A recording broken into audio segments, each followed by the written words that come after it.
Leadership is one of the most important topics that we want to tackle here in organizational behavior, because frequently we want to mobilize a group of people to achieve a certain goal or outcome, and that is what leadership is. So for example, if you have a team of different players, let's say in basketball, and no one is leading them towards the outcome, which is winning, they are unlikely to succeed.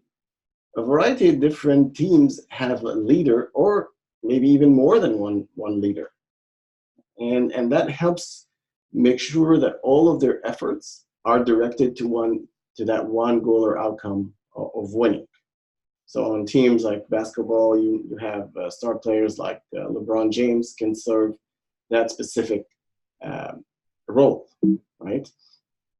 So in this chapter, we're going to talk about how having a holistic view of what leadership means can help us become effective leaders. We'll look at the trait theories to help us improve how to lead. We'll also look at, in addition to traits and our personal characteristics, we'll look at what are the behaviors that are expected from leaders. And in 13.4, we'll look at when do we use those specific behaviors, although this section is not very well written, but it helps us provide us with some context. And then finally, we'll look at transformational leadership as a specific type of behavior. So let's take a look at what leadership is. As I said, this is a process where an individual influences a group of people to achieve a common goal.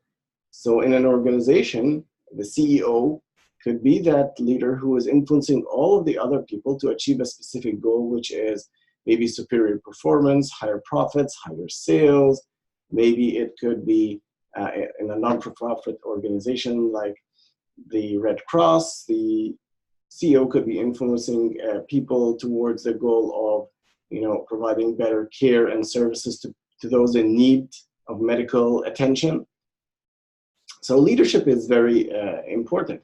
I teach services marketing, so we also talk about service leadership and how the leader of the organization helps mobilize people to better serve their customers and to serve as internal customers to one another. It's not only about the external customer. So leadership, what does effective leadership require? Effective leadership, as we'll see from the rest of the chapter, requires specific traits that people possess, as well as certain behaviors that they perform.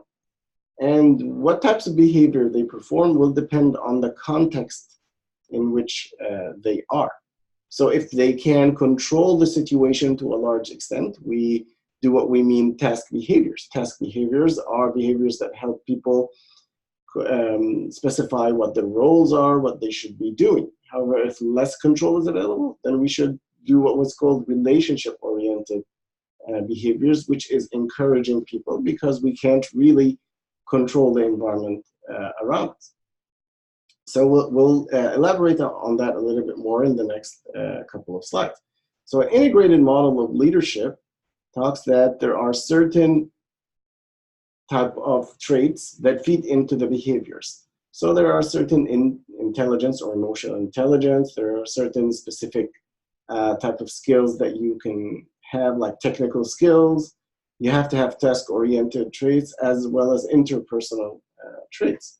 So all of those, and we'll talk about those later on, feed into the leader behaviors. So there are task-oriented behaviors, relationship-oriented, passive, and transformational. Passive behaviors are the only type of behaviors that we don't really want to engage in. All of this ultimately leads us to leadership effectiveness. We're more effective leaders if all of those things coincide. And finally, in this model, we have situational factors, because the type of behavior we do will depend on the situation that we're in. One last point we want to talk about in this learning objective is that there is a difference between leading versus managing. So leaders are not all good leaders are good managers, and not all good managers are good leaders. Okay. Good leaders inspire and influence people to do their best. They create a clear sense of direction of where you want to go. I had a great leader in my former department head. She was just amazing. She set the vision that we want to be the best department within the College of Business. We want to really help students with their careers in marketing. We want to highlight the importance of it to the students. She would constantly attend any orientation sessions for new students. She would encourage us. She would create committees that would create, we had a committee called the Visibility Committee, and she would constantly ask us about, what did we come up with and what were the good ideas. She wouldn't just, dictate what she did. She just organized everything and set the path so that we could achieve that. And that led to great results. We had the highest enrollment in the College of Business over the next 3 years. Managers, however, they do what? They plan, organize, implement, and control. So this could be like a production manager who says, okay, this is what we're going to plan our production schedule for the next couple of months. Okay, so here is the different schedules that we're going to do. They assign the schedules to the subordinates, and they look at, okay, have we achieved the targets or not? Or we have not achieved it. Maybe we need to make certain changes, and that's in the control stage. So they try to make sure that everything is on task, and it's more about managing the, I word they use managing, but it's more about following up with the day-to-day activities. Leaders don't follow up with the day-to-day activities. They just set the path and really follow people and really keep up with them. We need leaders and managers, so leaders and managers together. So a leader is not a bad, we don't want a good leader to be a bad manager or a good manager to be a bad leader. But we have to realize that they're not both the same. And in a lot of different cases, we find managers who hold certain positions. They could be in finance, they could be in marketing, they could be in production, are very excellent managers, so they can get a specific task or job done. But when you put them into a higher position, they fail to inspire and lead people. They don't have that charisma to kind of channel all of the efforts towards this specific vision that they have for the organization. So let's test our knowledge.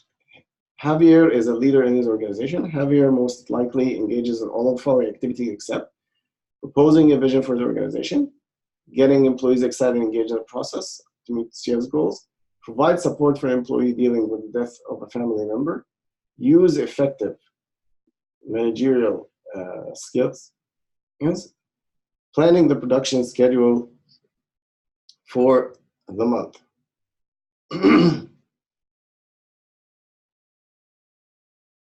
If you said that it is E, planning the production schedule for the month, then you are correct.